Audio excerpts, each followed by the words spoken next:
Hi there, Nathan Harrington of Nathan Harrington Coaching. For this week's video content, I'm sharing with you a little snippet of the July exclusive podcast content from the F.I.R.E Network.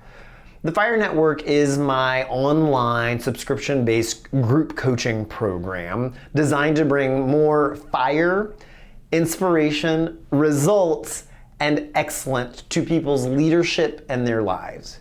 If you like what you hear in this episode and you want to get the whole thing, feel free to check out the F.I.R.E Network by clicking the link in the show notes. And I hope you enjoy. Have a great day. Hey there, F.I.R.E Network members. Welcome to your exclusive podcast for the month of July. Today, we're diving into something that can totally transform how you approach problems, make decisions, and lead both in your personal and professional lives. We're talking about systems thinking and why it's so important to move beyond the type of thinking that we're more used to, which is cause and effect thinking. So, what's the big difference here? Cause and effect thinking is pretty straightforward. It assumes that one action directly causes a specific outcome. Now, while this can work for simple issues, it often misses the mark when dealing with the complexities of real-life situations. Systems thinking, on the other hand, is all about looking at the whole picture. It recognizes that systems are made up of interconnected and interdependent parts, and changes in one part can ripple throughout the entire system. By adopting systems thinking and becoming a systems thinker, you can gain a deeper understanding of how the world works, navigate systems more effectively, and produce the results you want. This approach helps us see the bigger picture, anticipate unintended consequences, and make more informed decisions. First, let's break down the three most important principles of systems thinking. Number one, interconnectedness and interdependence.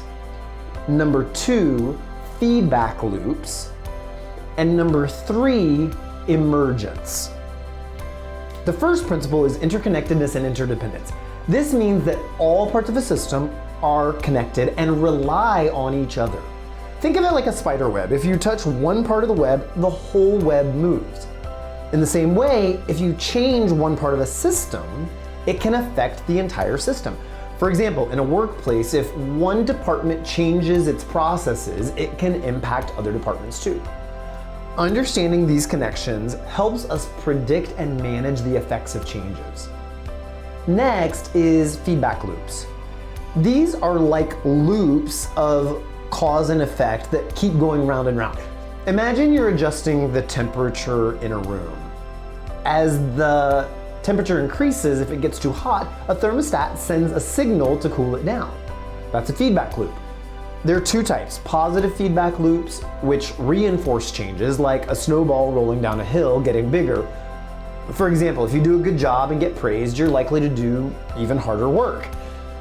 And negative feedback loops, which help keep things balanced, like in this thermostat example.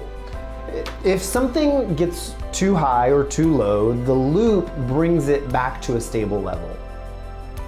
Finally, we have the phenomenon of emergence. This is when the whole system shows new behaviors or properties that the individual parts don't have on their own. Think of a jigsaw puzzle. Each piece on its own doesn't show much, but when you put them together, you see the whole picture. In a team, individual members might have different skills, but together they can achieve something much greater than any one person could alone. These new properties come from how the parts interact and work together. Now, let's see how we can apply these principles with some practical examples. So let's imagine you want to get better at time management by implementing time blocking in your daily schedule. Sounds pretty straightforward, right? You might think, if I just block out specific times for tasks, I'll be more productive. But this overly simplistic cause and effect type of thinking can lead to frustration when interruption happens, or tasks take longer than expected, or you simply forget about other people's needs and expectations or priorities, which throws off that beautifully and meticulously designed calendar. Instead, you have to consider the bigger picture.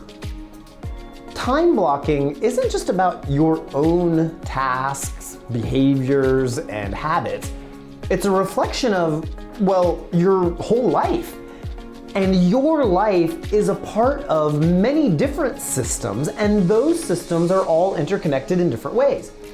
Think about all the people you interact with, clients, colleagues, family. Your calendar is going to have things that are influenced by all of those connections. Things like shared calendar events, recurring meetings, or personal commitments that aren't on your work calendar.